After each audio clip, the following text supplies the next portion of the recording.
ভয়ানক কোনো জঙ্গলের কথা বললেই আমাদের অ্যামাজন জঙ্গলের কথা মাথায় আসে। কিন্তু আপনি জানলে অবাক হবেন, ঠিক অ্যামাজনের মতোই দুর্ধর্ষ ও ভয়ানক জঙ্গল হলো কঙ্গো রেইন ফরেস্ট। এখানে এমন কিছু অবাস্তব ও রহস্য লুকিয়ে রয়েছে যা অতি অসাধারণ। অ্যামাজন জঙ্গলটি যেমন অ্যামাজন নদীর অববাহিকায় অবস্থিত, ঠিক তেমনই কঙ্গো নদীর অববাহিকায় এই কঙ্গো রেইন ফরেস্টটিও অবস্থিত। মধ্য আফ্রিকায় অবস্থিত কঙ্গো বিশ্বের বৃহত্তম গ্রীষ্মমণ্ডলীয় রেইন ফরেস্টগুলির মধ্যে একটি। 300 মিলিয়ন হেক্টর অঞ্চল জুড়ে অবস্থিত এই জঙ্গল অ্যামাজন রেইন ফরেস্টের পরে দ্বিতীয় বৃহত্তম। এই বৃহত্তম জঙ্গল কার্বন সিঙ্কের ভূমিকায় জলবায়ু প্রশমিত করতে গুরুত্বপূর্ণ ভূমিকা পালন করে। এই কঙ্গো নদীর অববাহিকা প্রায় 3.7 মিলিয়ন বর্গ কিলোমিটার জুড়ে অবস্থিত। আধুনিক বিশ্বে আজও এমন কিছু জীবগোষ্ঠী রয়েছে যা আধুনিক বিশ্বের কাছে হার মানতে অস্বীকার করে। কঙ্গো রেইন ফরেস্টে তেমন কিছু জীবগোষ্ঠীও বসবাস করে যাদের সাধারণত পিগমি বলা হয়। কঙ্গোর ঘন বন এবং আর্দ্র জলবায়ু থাকার কারণে সেখানে জনসংখ্যা একেবারে কম। আজকের দিনেও তারা শিকার করে নিজেদের জীবিকা নির্বাহ করে এবং কঙ্গোর বিশালাকার ভয়ানক জীবজন্তুর সাথে লড়াই করে নিজেকে বাঁচিয়ে রাখে।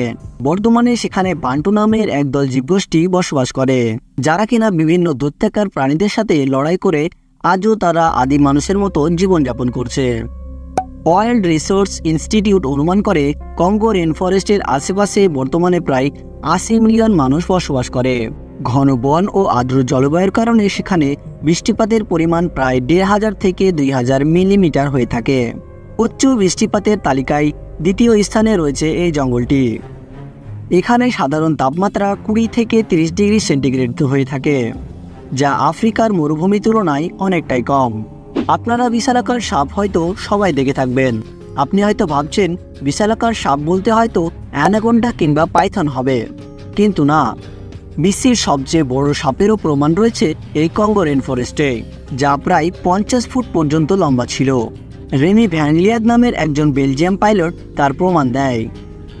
এই বিশালাকার সাপ সম্পর্কে প্রমাণ করতে তিনি সেই সাপটির কিছু ছবি তোলেন, যাতে করে তিনি সবাইকে এই ঘটনাটি বিশ্বাস করাতে পারেন। এই ঘটনা শুনে অনুমান করাই যায় কঙ্গো জঙ্গল রহস্যে আফ্রিকার থেকে কোনো অংশেই কম নয়। শুধু সাপই নয়, এই জঙ্গলে রয়েছে বিশালাকার গরিলা, আফ্রিকান হাতি এবং বৃহৎ আকারের চিতাবাঘ, ছাড়াও কিছু ক্ষুদ্র প্রাণী যেমন বিষকাকড়া, মাকড়সা, যাদের একটি কামড়ে আপনার প্রাণও চলে যেতে পারে।